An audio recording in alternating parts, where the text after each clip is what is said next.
जागते रहो। किसी ने प्रश्न पूछा कि प्रार्थनाएं कौन सी करें, क्या प्रार्थना करें कि परमात्मा प्रसन्न हो। हमारी जिम्मेदारी क्या है? कौन सी प्रार्थना करें जिससे ईश्वर प्रसन्न हो, खुदा प्रसन्न हो। कैसी प्रार्थनाएं तुम मुझसे पूछना चाहते हो? और तुम्हारे तो शास्त्र भरे हुए हैं प्रार्थनाओं से। हजारों के हिसाब से मंत्र हैं तुम्हारे पास, सैकड़ों के हिसाब से चालीसाएं, आरतियां, प्रार्थनाएं, नमाजें। लेकिन तुम मुझसे पूछते हो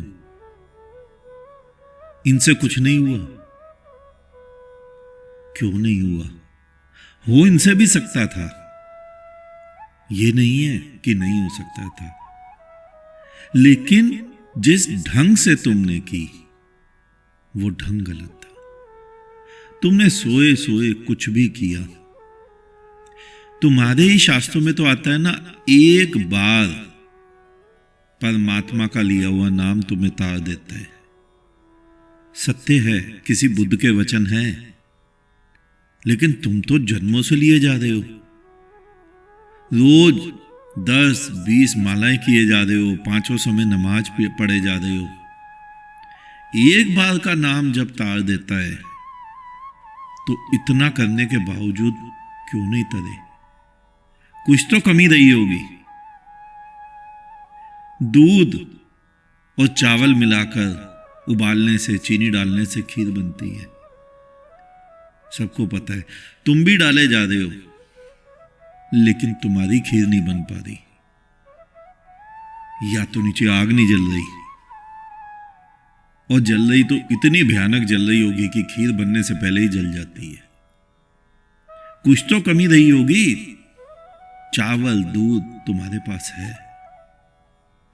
प्रार्थना, तुम प्रार्थना करते हो या तो परमात्मा से डर से, परमात्मा के डर से, नरकों के भय से, जोजफ के भय से, और या स्वर्ग के मुंह से, जन्नत के मुंह से। लेकिन देखने वाली बात है कि क्या लोभ और भय से तुम्हारे मुंह से प्रार्थनाएं जो निकलेंगी वो परमात्मा तक जाएंगी? नहीं, वो तो स्वार्थ के वशीभूत होंगी, भय के वशीभूत होंगी। और बिल्कुल यही कारण है कि रोज रोज मंदिरों से प्रार्थनाओं की आवाजें आती हैं। रोज रोज मस्जिदों से प्रार्थनाओं की आवाजें आती हैं। गिरजों, गुरुद्वारों से, सभी से आवाजें आती हैं। लेकिन संसार वो तो धार्मिक नहीं दिखता। लेकिन तुम तो धार्मिक नहीं दिखते। चारों तरफ पाप, अनाचार, काम, क्रोध, रेप, हत्या, यही तो व्याप्त दिखता है। अशांति तो व्याप्त दिखती ही है, तुम्हारे भीतर भी और सभी के भीतर भी। अगर वो अशांति नहीं होती तो तुम मुझसे ये प्रश्न ही क्यों पूछते? अगर तुम्हारे भीतर भी अशांति नहीं होती तो ये प्रार्थनाओं के चक्र में ही क्यों पड़ते? जो प्रार्थनाओं के चक्र में अभी तक पड़ा है, यानी वो अभी तक अशांत है। जिसको शांति मिल गई, जिसको परमात्मा मिल गया, जिसको खुदा मिल गया, जिसको उसका दीदार हो गया, जो उसके प्रेम में पागल हो गया, वो तो बस हो गया। पागल कहीं नमाजें पढ़ता है, पागल कहीं आरती प्रार्थनाएं करता है, पागल कहीं मंदिर मस्जिद जाता है, वो तो जहां बैठा है वहीं बैठा रहता है। तुम जाते हो मंदिर भी, मस्जिद भी, गिरजे भी, गुरुद्वारे भी, यानी तुम अभी पागल नहीं हो। तुम अभी उसके प्रेम में, उस परमात्मा के प्रेम में पागल नहीं हो। तुम अभी अक्लमंद हो। अक्लमंद, तुम्हें पागल बनना था। पागल बनना था। एक बार परमात्मा का नाम व्यक्ति को पागल बना देता है। पूरा जीवन तुमने खराब कर लिया अपनी पुरानी धारणाओं के कारण, और उन्हीं पुरानी धारणाओं ने, विचारधाराओं ने तुम्हें धार्मिक नहीं बनाया, पाखंडी बना दिया। कोई हिंदू पंथ को मानने वाले पाखंडी, कोई मुसलमान, कोई सिख, कोई ईसाई, कोई बौद्ध, कोई जैन, किसी और को मानने वाले अभी तक बचे हुए हैं। लेकिन उसके प्रेम का पागल वो तो बचता ही नहीं, वो तो पहले ही कदम पर मर जाता है। वहां तो परमात्मा बचता है, वहां तो केवल एक खुदा बचता है। तुम बचे हो। अगर तुम हिंदू बचे तो भी पाखंड, अगर तुम मुसलमान बचे तो भी पाखंड, सिख बचे, ईसाई बचे, जब तक तुम बचे तब तक पाखंड। और जिस क्षण वो बचा उस क्षण धार्मिकता, उस क्षण धर्म, उस क्षण विराट, उस क्षण आनंद, उस क्षण उत्सव। बस उसका बचना था, तुम्हारा बचना नहीं था। लेकिन तुम तो मशीन की भांति काम करते हो। मंदिर आया, हिंदू का सिर झुक गया। मस्जिद आई, मुसलमान का सिर झुक गया। गुरुद्वारा आया, सिख का झुक गया। गिरजा आया, ईसाई का झुक गया। लेकिन ध्यान से देखो, तुम में से क्या कोई एक भी झुका? देखो अपने चारों तरफ, सुबह शाम मंदिरों में जाकर घंटा बजाने वाले को देखो, पांचों समय नमाज पढ़ने वाले को देखो, स्वयं को देखो। सभी के मस्तक आसमान को छू रहे हैं, एक भी तो नहीं झुका। झुकना, जिसे झुकना आ गया, उसके लिए क्या मंदिर, क्या मस्जिद, क्या गाय, क्या कुत्ता, वो तो झुक ही गया, वो तो मर ही गया, वो तो मिट ही गया। और तुम अपने आप को झुका हुआ मानते हो, विनम्र मानते हो। ध्यान से देखना, सारे हिंदू पूरी दुनिया के गुरु बनने को आतुर हैं। तुम कहते भी हो ना, विश्व गुरु, हिंदुत्व, सनातन, हिंदुस्तान तुम्हारा देश विश्व गुरु, और विश्व गुरु बनेगा। हिंदू राष्ट्र विश्व हिंदू राष्ट्र हो जाएगा। और दूसरी तरफ सारे मुसलमान पूरी दुनिया में इस्लाम स्थापित करना चाहते हैं। और ये दोनों झुके हुए हैं। हिंदू भी झुका हुआ है, मुसलमान भी। आरतियां करते, प्रार्थनाएं करते, नमाजें पढ़ते। और सारे ईसाई, सारे मिशनरी दुनिया को ईसाई बनाना चाहते हैं। और यह मत सोच लेना कि सिख, जैन इत्यादि पीछे हैं। नहीं, वो भी पीछे नहीं है। उनकी तो संख्या कम है बेचारों की। वरना विश्व गुरु, वो तो तुम में से हर कोई बनना चाहता है। स्वयं की आंख चाहे ना खुली हो, स्वयं का बोध चाहे ना जागृत हो, स्वयं को बुद्धत्व चाहे ना उपलब्ध हो, स्वयं की प्रज्ञा चाहे ना जागृत हो, लेकिन विश्व गुरु बनने की दौड़ में सभी आ गए हैं। कोई भी सोसाइटी बनती है, कोई भी संस्था बनती है, इंटरनेशनल सोसाइटी फॉर कृष्णा, विश्व जागृति संस्थान, जगत गुरु, विश्व शांति मिशन, हमारे यहां सारे ही नेता, उन सारे नेताओं में तुम भी किसी नेता से कम थोड़े ही हो। सभी विश्व गुरु बनने की बात करते हैं। विश्व गुरु बनेंगे, विश्व को सिखाएंगे। तुम सभी अभी तक सोए हो। सोया हुआ व्यक्ति प्रार्थना भी करे तो क्या करेगा, पुण्य भी करे तो क्या करेगा, पाप भी करे तो क्या करेगा? जो करोगे सो पाप ही हो जाएगा। और जागा हुआ व्यक्ति पाप भी करे तो पुण्य हो जाएगा। तुम कर क्या रहे हो? तुम पूरी दुनिया को हिंदू धर्म या इस्लाम धर्म या ईसाइयत में रखना चाह रहे हो, और तुम्हारे हिसाब से तो ये पुण्य ही है। सारे हिंदू चाहते हैं कि हम सारे मुसलमानों को बहला फुसलाकर जबरन बंदूक की नोक पर हिंदू बना लें। तो तुम्हारे हिसाब से तो ये पुण्य ही है, लेकिन क्या ये पुण्य है? तुम स्वयं ही पूछ लो अपने से। और सारे मुसलमान हिंदू धर्म वालों को इस्लाम में रखना चाहते हैं, बंदूक की नोक पर, मार काट पर।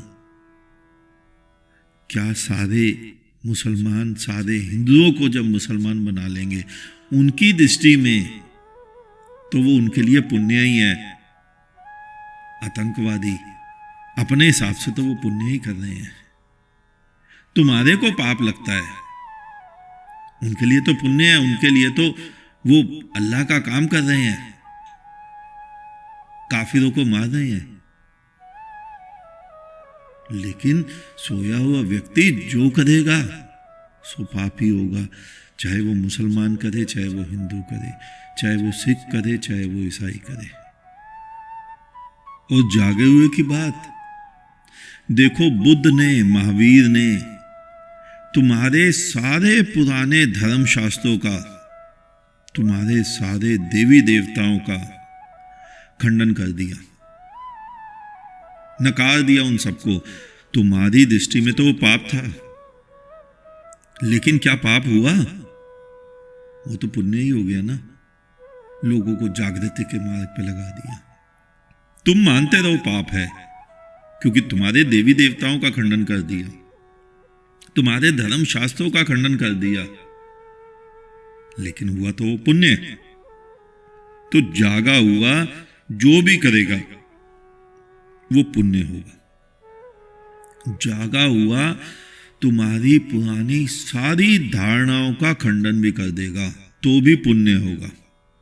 और दूसरी तरफ देखो, पूरी दुनिया में तुम रोज नए नए करोड़ों अरबों रुपए के मंदिर मस्जिद बना रहे हो, एक दूसरे के मंदिर मस्जिद तोड़ भी रहे हो। सारे हिंदू, सारे मुसलमान दोनों ही अपने अपने धर्म की स्थापना करना चाहते हैं, और दोनों ही दूसरे के धर्म को मिटाना चाह रहे हैं। तुम अपने हिसाब से तो तुम पुण्य कर रहे हो, तुम्हें लगता है वो पुण्य ही है, लेकिन तुम्हें भी भीतर से पता है कि कर तो तुम पाप ही रहे हो, उसके अलावा तो कुछ भी नहीं। जागा हुआ व्यक्ति वो पाप कर ही नहीं सकता। तुम देखो, एक व्यक्ति रात अंधेरे में उठता है, अपने घर का दरवाजा टटोलता है, लेकिन दिन के उजाले में वो बिना टटोले ही दरवाजे से बाहर निकल जाता है। उसे टटोलना नहीं पड़ता, रात अंधेरे की बात ही। ऐसे ही जागा हुआ मनुष्य होता है जिसके भीतर का दीपक जल गया है। मैं तो उसे ही धार्मिक बोलता हूं, चाहे वो कुछ भी तुम्हारी प्रार्थनाएं, नमाजें नहीं करता, और उसे करने की आवश्यकता ही नहीं है। अब जो जाग गया उसे दरवाजा टटोलने की क्या आवश्यकता है? उसे तो सामने दिख रहा है दरवाजा है, वो तो केवल बाहर निकल जाता है। उसे कुछ नहीं टटोलना, वो जो करेगा वो पुण्य होगा, क्योंकि उसके भीतर का दीपक जल गया है। उसी को मैं धार्मिक बोलता हूं, उसी को मैं जागा हुआ बोलता हूं, उसी को मैं बुद्ध बोलता हूं, उसी को मैं प्रज्ञावान बोलता हूं। लेकिन तुम तो कहते हो सबको हिंदू बना दो, तिलक लगा दो, कंठी पहना दो, माला झोली दे दो, तो सारे धार्मिक हो जाएंगे। और तुम तो कहते हो सभी को पांचों समय नमाज के लिए राजी कर लो, तो सारे धार्मिक हो जाएंगे। लेकिन ध्यान से देखना, ऐसे धार्मिक बनकर तुम कर क्या रहे हो? वो क्या कर रहे हैं जिनको तुमने जबरन धार्मिक बनाया? दूसरे की हत्या ही तो, तुम्हारे शास्त्रों में भी तो यही लिखा है। और केवल हिंदू के शास्त्र नहीं, केवल मुसलमान के शास्त्र नहीं, दोनों के। मुसलमान के शास्त्र में भी यही लिखा है कि जो इस्लाम का प्रचार प्रसार करता है, अल्लाह उससे प्रसन्न होता है, जन्नत अदा करता है। हिंदू के शास्त्र में भी यही लिखा है, जो मेरे नाम का प्रचार प्रसार करता है, मैं उस पर विशेष कृपा करता हूं। दोनों में अंतर कुछ भी नहीं है।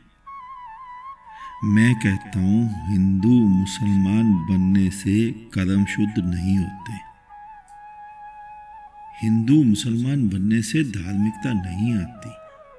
ना हिंदू, ना मुसलमान, ना सिख, ना जैन, ना बौद्ध, ना कुछ भी नहीं।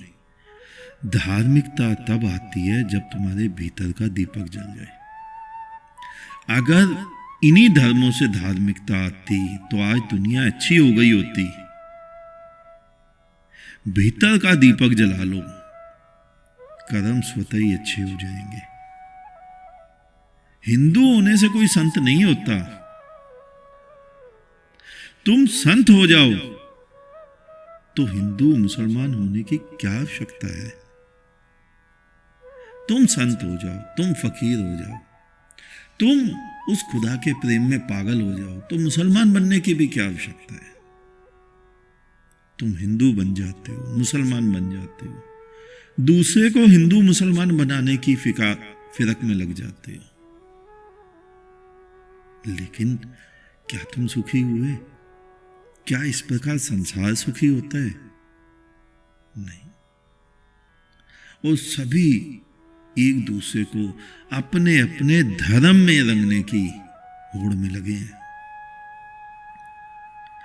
ध्यान रखना, इस संसार में दूसरे को धार्मिक बनाना एक भ्रांति है, हिंदू मुसलमान बनाना। और स्वयं का दीपक जलाना एक क्रांति है। स्वयं का दीपक जला लो। किसी को हिंदू मुसलमान बनाने की आवश्यकता नहीं है। जो जैसा है उसे ऐसा रहने दो। अपना दीपक, तुम जिस भी धर्म में हो, अपना दीपक जलाओ, तुम धर्मों से ऊपर उठ जाओगे। हिंदू के शास्त्र में आता है ना, तू सतो रजो तमो इन तीनों से ऊपर उठ जा। इन तीनों से ऊपर उठ जाओगे, तुम धर्म से भी ऊपर उठ जाओगे। लेकिन तुम सभी तो हिंदू, मुस्लिम, सिख, ईसाई, इनके धार्मिक चिन्हों को धारण किए हुए को ही तुम धार्मिक कहते हो। और कहते भी हो, और धार्मिक चिन्ह धारण करके अपने आप को कहलवाने का, धार्मिक कहलवाने का गौरव भी प्राप्त करना चाहते हो, दिखावा करते हो। लेकिन जिसको परमात्मा मिल जाता है, जिसको सत्य मिल जाता है, जिसका दीपक जल जाता है, जिसका बोध प्रकट हो जाता है, वो ना तो धार्मिक चिन्ह धारण करता है और ना ही तुम्हारे किसी धर्म का हिस्सा बनने का प्रयत्न ही करता है। वो तो तुम सबसे अलग पागल की भांति खड़ा हो जाता है।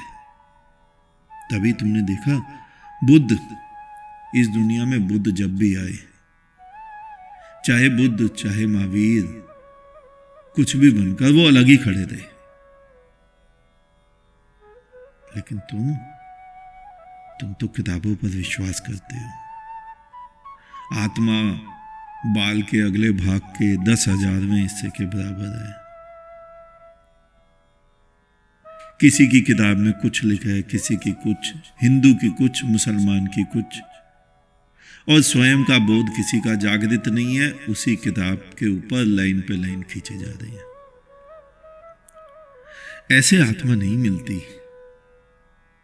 आत्मा जन्म से नहीं मिलती।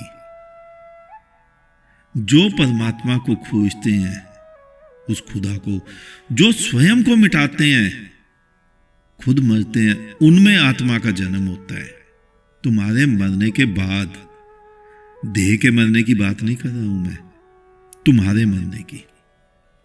तुम जो हो, तुम जो हिंदू हो, तुम जो मुसलमान हो, तुम जो सिख हो, ईसाई हो, उस मैं के मरने के बाद।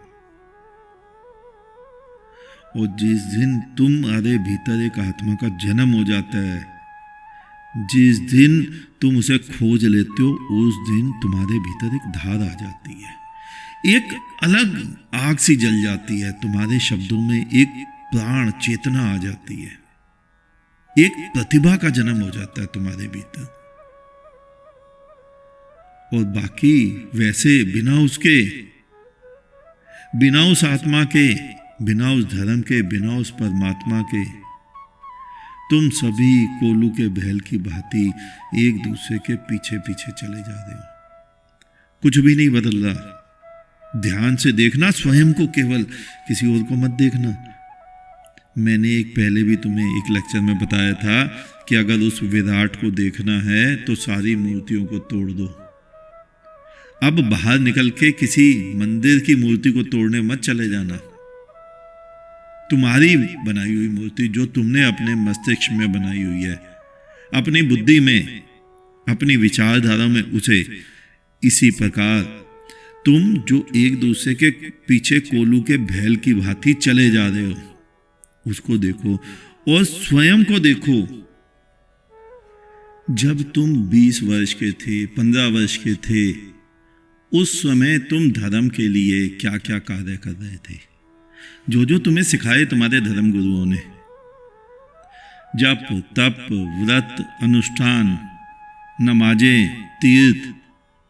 और आज स्वयं को देखो, जब तुम 50 के हो गए या 70 के, आज क्या कर रहे हो? हंसोगे स्वयं पे। तुम वही कर रहे हो जो तुम उस समय कर रहे थे। उस समय भी तुम्हें किसी ने बहकाया था। आज वो बहकाना परिपक्व अवस्था में तुम्हारे भीतर घट चुका है।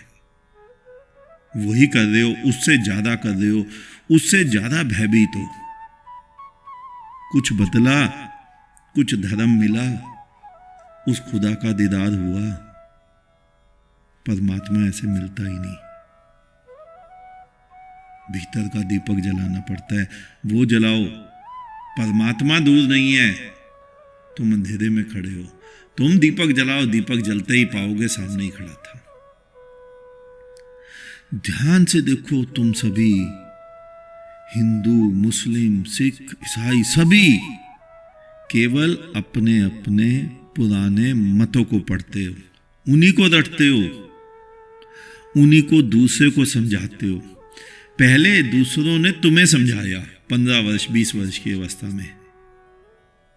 आज तुम औरों को समझाते हो जो 15-20 वर्ष के हैं। तुम 70-80 के हो गए, तुम सोचते हो तुमने जान लिया, लेकिन क्या जाना तुमने? क्या तुम्हें वो उसका दीदार हो गया? क्या तुम्हें वो परमात्मा मिल गया?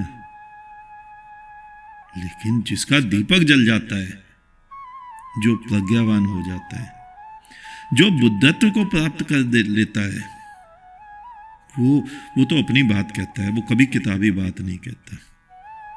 वो तुम्हारी परवाह ही नहीं करता, क्योंकि वो तो बोलता है कि मैं जिस मार्ग से गुजरा हूं वो तुम्हें समझा रहा हूं। लेकिन तुम सभी बोलते हो, तुम्हारे धर्म गुरु बोलते हैं कि जो जो उन्होंने पढ़ा है। ध्यान से देखना, वो कहेंगे इस किताब में ये लिखा है, इस पंक्ति में ये लिखा है। तुमने क्या जाना? कुछ भी नहीं। अगर वो तुम्हें पंक्तियां ही पढ़ा रहे हैं तो वो पंक्ति तो तुम भी पढ़ सकते हो। फिर उस धर्म गुरु की आवश्यकता क्या है? उन्होंने पढ़ा है, जाना नहीं। अगर तुम भी चाहते हो कि तुम भी पढ़े पढ़ाई ही मर जाओ तो पढ़ते रहो।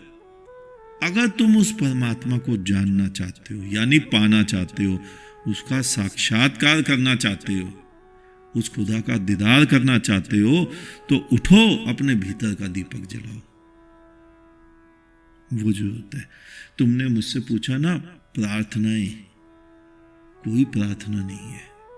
तुम्हारा दीपक जल गया, परमात्मा सामने है, काहे की प्रार्थना? सूर्य के दर्शन के लिए तुम कभी कोई प्रार्थना करते हो कि कल सुबह सूर्य के दर्शन हो जाए? चंद्रमा के दर्शन के लिए कोई प्रार्थना करते हो? वायु के दर्शन के, जल के दर्शन के नहीं, क्योंकि वो सामने है। कैसी प्रार्थनाएं, तुम्हारी प्रार्थनाएं सिद्ध करती हैं कि वो तुम्हारे सामने नहीं है, तुम आज तक उसे देख ही नहीं पाए। जिस दिन देख लोगे उस दिन कहोगे कैसी प्रार्थनाएं, परमात्मा सामने है, हमेशा से सामने था। अपना माथा पकड़ोगे खुद कि कितने बड़े मूर्ख थे हम, किसी के बहकावे में चल रहे थे और परमात्मा से हमेशा ही चूकते जा रहे थे। दरअसल आज भी तुम प्रार्थना पूछ रहे हो, क्यों? क्योंकि तुम सुखी नहीं हो पाए। आज संसार के लोग सुखी नहीं हो पाए हैं, इसीलिए प्रार्थनाएं खोजे जा रहे हैं और इसीलिए प्रार्थनाएं करे जा रहे हैं। ध्यान से देखो, दुनिया में सत्य किसी को क्यों नहीं मिल पा रहा है? उस परमात्मा का साक्षात्कार क्यों नहीं हो पा रहा है? क्योंकि धर्म की लाठी, धर्म सिखाने का जिम्मा सभी धर्मों में अनपढ़ों, नासमझों, मूढ़ों, भिखमंगों ने ले लिया है। जिसको कोई काम धंधा नहीं मिलता वो धर्म सिखाने का काम कर लेता है। मैंने स्वयं कितने ऐसे वीडियो क्लिप फेसबुक पर देखे जो सीधा सीधा झूठ बोल रहे थे और नीचे 100-200 ऐसे कमेंट्स भी हैं जो लोग मजाक उड़ा रहे हैं उनका, लेकिन उन बोलने वाले वक्ता पर कुछ भी फर्क नहीं पड़ता। क्यों? क्योंकि वो स्वयं ही सोया हुआ है, वो स्वयं ही नासमझ है। क्योंकि वक्ता का उल्लू तो इसी से सिद्ध हो जाता है कि आरती की थाली में कितना चढ़ावा आया, कितनी भीख मिली उसे इससे ज्यादा कुछ परवाह ही नहीं है। वो देखता ही नहीं कि मेरी बात प्रामाणिक है भी या नहीं है। धर्म, परमात्मा, सत्य, जागरण, बोध ये भीख में नहीं मिलता। सांसारिक वस्तुएं, धन, पद भीख में मिल सकते हैं। मैं इसीलिए तुम्हें समझाता हूं कि तुम भागो मत संसार से, जागो। मंदिरों, मस्जिदों, गिरजे, गुरुद्वारों में, तीर्थों में भागे चले जा रहे हो, लेकिन जाग नहीं रहे। तुम्हें जागना है। अगर मनुष्य को जन्म से ही किसी भी प्रकार का भ्रमात्मक धर्म ना सिखाया जाए, भ्रमात्मक जो भ्रम में तुम्हें डालता है, तो शायद मनुष्य जल्दी उस परमात्मा को प्राप्त कर ले, उस विराट के दर्शन कर ले, उस आनंद को अनुभव कर ले जो आनंद चारों तरफ बिखरा पड़ा है। लेकिन तुम क्या गलती कर रहे हो? तुम तो उस धर्म को प्राप्त करने को, उस परमात्मा, उस खुदा को प्राप्त करने को मंदिर, मस्जिद, गिरजे, गुरुद्वारे बना रहे हो। जो चारों तरफ बिखरा पड़ा है उसे तुम मंदिर में कैद करना चाहते हो और फिर मंदिर से ही खोज के लाना चाहते हो। कैसे हैं तुम्हारे धर्म गुरु जो उस कोटि कोटि ब्रह्मांड में बिखरे परमात्मा को मंदिर में कैद कर बांटना चाहते हैं तुम्हें प्रसाद स्वरूप में? नहीं। इसीलिए मैं तुम्हें कहता हूं कि मैं तुम्हारे किसी भी धर्म का हिस्सा नहीं हूं, किसी भी मूर्ता भरे कृत्य का हिस्सा नहीं हूं। ना हिंदू, ना मुस्लिम, ना सिख, ना ईसाई, ना बौद्ध, ना जैन, कुछ भी नहीं। मैं तो बस अलग खड़ा हूं, स्वयं से भी हटके, तुम्हारे धर्मों से भी हटके, स्वयं से भी हटके। और मैं तुम्हें भी यही समझा रहा हूं, तुम्हें भी यही कहता हूं कि अगर तुम भी धर्म की ज्वाला भीतर जलाना चाहो तो ध्यान देना, सबसे पहले तुम्हें अपने बाहर की सारी वस्तुओं को जलाना पड़ता है। पहले बाहर की वस्तुएं जलती हैं उस ज्वाला में, फिर वो आग भीतर जाती है और वो फिर भीतर जाकर वहां सभी कुछ जला देती है, तुम्हें भी जला देती है। तब भीतर और बाहर सभी कुछ जल जाता है, वहां कुछ भी नहीं बचता। और बताओ, जहां कुछ भी नहीं बचता वहां तुम कैसे बचे? वहां तुम्हारा संसार कैसे बचा? वहां तुम्हारा धर्म कैसे बचा? वहां तुम्हारे धर्म शास्त्र कैसे बचे? कुछ भी नहीं बचता वहां कुछ है ही नहीं। वहां तुम भी नहीं बचे, तो जब तुम भी नहीं बचे तो तुम्हारा परमात्मा कैसे बचा? ये मत सोचना। कई लोग अक्सर मैंने देखा है बोलते हैं, वो कहते हैं मैं मिट गया। जब मैं मिट गया तो बचा कौन? वो कहते हैं परमात्मा बचा। किसका बचा? किसके लिए बचा? वहां कुछ भी नहीं बचता। जिस दिन तुम मिटते हो वहां कुछ भी नहीं, वहां एक आनंद घटित हो जाता है। मैंने पहले भी तुम्हें कई बार समझाया है कि परमात्मा और संसार दो वस्तु नहीं है, केवल एक आनंद है। उस आनंद का नाम परमात्मा है। परमात्मा मनुष्य नहीं है। तुम संसार को भिन्न और परमात्मा को भिन्न देखते हो। तुम्हारे मंदिरों वाला परमात्मा, मस्जिदों वाला, उसी की बात कर रहा हूं। वो एक ही वस्तु है, देखने का ढंग है। संसार और परमात्मा एक ही वस्तु है, तुम्हारा देखने का ढंग भिन्न भिन्न है। इसलिए तुम्हें संसार अलग दिखता है, मंदिर का परमात्मा अलग। तुमने कभी DSLR कैमरा पकड़ा है तो तुम्हें आसानी से समझ आ जाएगा। जब तुम उसमें टेली लेंस को 100 मीटर दूर की वस्तु देखने में एडजस्ट करते हो तो बीच की किसी भी वस्तु को लेंस नहीं देख पाता। और जब तुम उसी लेंस को क्लोजअप पर सेट करते हो तो वो दूर की वस्तु को नहीं देख पाता। ऐसे ही जब तुम परमात्मा वाली दृष्टि से देखते हो तो यहां इस संसार में सब कुछ परमात्मा ही परमात्मा हो जाता है। इवन तुम भी परमात्मा हो जाते हो। गाय भी परमात्मा हो जाता है, कुत्ता भी परमात्मा हो जाता है, गुलाब का फूल भी और कांटा भी। लेकिन तुमने तो अलग अलग दृष्टि पाली हुई है। तुम्हारे लिए गाय पूजनीय है और कुत्ता, तुम्हारे शास्त्रों में लिखा है जिस घर में कुत्ता रखा जाता है उस घर का अन्न देवता ग्रहण नहीं करते। मतलब निंदनीय है। 84 की निंदा में तो तुम व्यस्त ही रहते हो। तुम्हारे सारे धार्मिक महात्मा 84 की निंदा करते हैं। और एक तो 84 की निंदा करते हैं और एक, क्योंकि धार्मिक गुरु सभी पुरुष हैं, दूसरी तरफ वो स्त्री की निंदा करते हैं। तुम्हारे शास्त्रों में आता है पुरुष मोक्ष का अधिकारी है और स्त्री नरक का द्वार है। गाय पूजनीय है और कुत्ता निंदनीय है। कोई नदी, कोरी खाली नदी किसी काम की नहीं और गंगा पूजनीय है, दोनों नदी। पीपल तुलसी पूजनीय और बाकी वृक्ष जड़ वस्तुएं। जिंदा व्यक्ति का तिरस्कार वो किसी योग्य तुम नहीं समझते। और मरी मूर्ति पूजनीय। वही व्यक्ति जब मर जाता है तो 50 वर्ष बाद तुम्हारे लिए पूजनीय हो जाता है।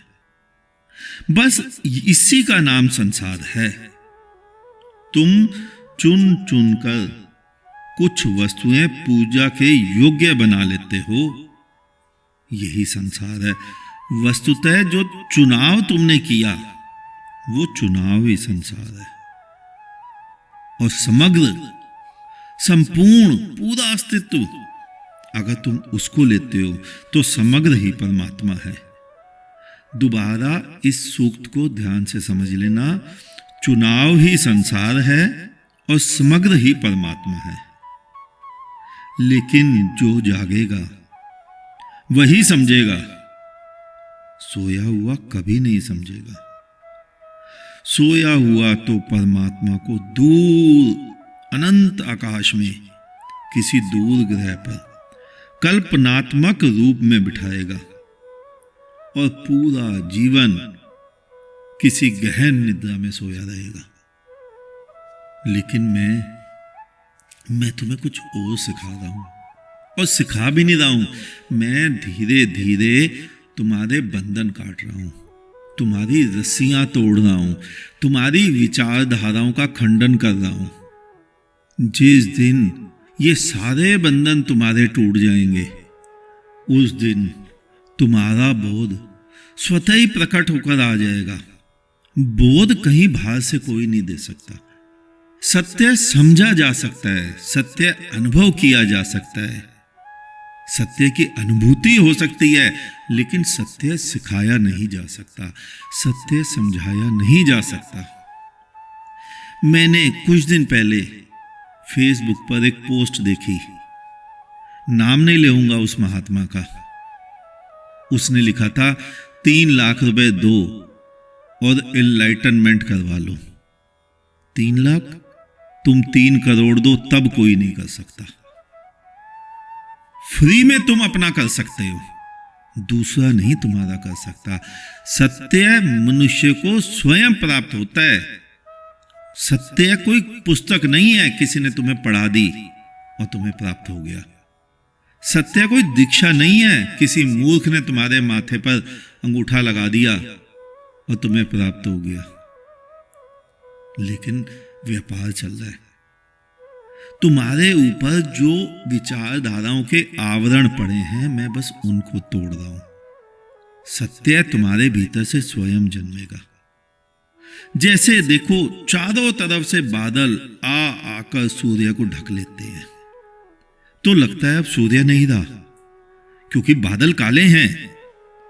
लेकिन जैसे ही बादल छटते हैं, सूर्य फिर उजागर हो जाता है और एक और नया और चमकदार होकर वही सूर्य आता है। तुम कभी घनघोर बारिश के बाद निकले सूर्य को देखना, वो ज्यादा चमकदार दिखाई देगा। उसी प्रकार सूर्य, बोध, ज्ञान, प्रज्ञा, बुद्धत्व, सूर्य मतलब तुम्हारा अपनी चमक। सूर्य का मतलब ऊपर वाले सूर्य से मत लेना। ये तुम्हारे भीतर है, तुम्हारी अपनी चमक, तुम्हारा अपना बुद्धत्व, तुम्हारी अपनी प्रज्ञा तुम्हारे भीतर है। बस वो जो शास्त्र रूपी, ज्ञान रूपी कि तुम ज्ञानी हो, वो जो विचारधाराएं, दूसरे की विचारधाराएं, दूसरे की परंपराएं तुमने ढोई हैं, दूसरे की हैं। तुम पैदा हुए कोई विचारधारा परंपरा लेकर नहीं पैदा हुए, तुम्हारे ऊपर लाद दी गई तुम्हारे माता पिता द्वारा, तुम्हारे धर्म गुरुओं द्वारा, तुम्हारे समाज द्वारा। वो जो दूसरे द्वारा लादी हुई हैं, उन सबको छिटका दो, फिर तुम्हारा बुद्धत्व स्वतः प्रकट हो जाएगा। और जब तुम्हारा बुद्धत्व प्रकट हो जाए, तो तुम हिंदू हो तो हिंदू ही रहोगे, मुसलमान हो तो मुसलमान ही रहोगे, लेकिन तुम उनसे भी ऊपर हो जाओगे, हट जाओगे उनसे। रहोगे तो वही, नाम थोड़े ना बदलोगे। और तुम्हारे नाम से लोग तुम्हें पहचानेंगे कि तुम हिंदू हो या मुसलमान हो, लेकिन भीतर से तो तुम मानोगे कि मैं ये नाम भी नहीं हूं, मैं हिंदू मुसलमान भी नहीं हूं, मैं तो कुछ और ही हो गया हूं। बस यही मैं तुम्हें समझा रहा हूं। वो जो बंधन है, वो जो खूंटियां हैं, वो जो विचारधाराएं हैं, उसको निकाल फेंको, क्योंकि वो विचारधाराएं तुम्हें तुम्हारे स्वरूप को देखने ही नहीं दे रही। जैसे तुम्हारी आंख में अगर एक छोटा सा तिनका पड़ जाए, छोटा सा माटी का टुकड़ा पड़ जाए, तो वो सामने खड़े हुए अनंत विशाल हिमालय को भी छुपा देता है। तुम उसे देख नहीं पाते हैं, क्योंकि तुम्हारी आंख को देखने ही नहीं देता, वो अपनी अड़चन पैदा करते रहता है तुम्हारी आंख में। इसी प्रकार तुम्हारा अपना ढोया हुआ ज्ञान, शास्त्र, धर्म, विचारधाराएं, परंपराएं, वो तुम्हें सत्य को देखने नहीं दे रही। जिस दिन वो कंकड़ उठा के बाहर फेंक दोगे, तो पुनः हिमालय तुम्हारे सामने प्रकट हो जाएगा। पुनः वो जो अनंत आकाश था, जिसको तुम देख नहीं पा रहे थे, वो तुम्हारे सामने प्रकट हो जाएगा।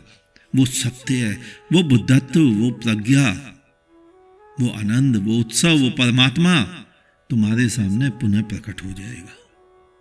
हमने बात आरंभ की थी प्रार्थनाएं क्या करें। कुछ भी मत करो, तुम बस स्वयं को देख लो। तुम बस उस ज्ञान के नाम की जो अज्ञान रूपी चादर उड़ी हुई है उसे उतार के फेंक दो। तुम स्वयं को देख लो। जिस दिन स्वयं को देख लोगे उस दिन प्रार्थना की आवश्यकता ही नहीं पड़ेगी। उस अस्तित्व को देख लोगे, उस अस्तित्व के आगे नतमस्तक हो जाओगे। उस परमात्मा, उस खुदा के आगे नतमस्तक हो जाओगे। खुदा सामने, तुम सामने। कैसी प्रार्थना। कोई दूर हो तो पत्र पोथी लिखनी पड़ती है, उसको पत्र भेजना पड़ता है, ईमेल भेजनी पड़ती, फोन करना पड़ता है। जो सामने है उससे कैसा पत्र, कैसी ईमेल, कैसा फोन। परमात्मा तुम्हारे सामने, आनंद तुम्हारे सामने है। बस यही मैं तुम्हें समझाना चाह रहा हूं। आज इतना ही, शेष किसी और दिन। अंत में चारों तरफ बिखरे फैले परमात्मा को मेरा नमन। तुम सभी जागो, जागते रहो।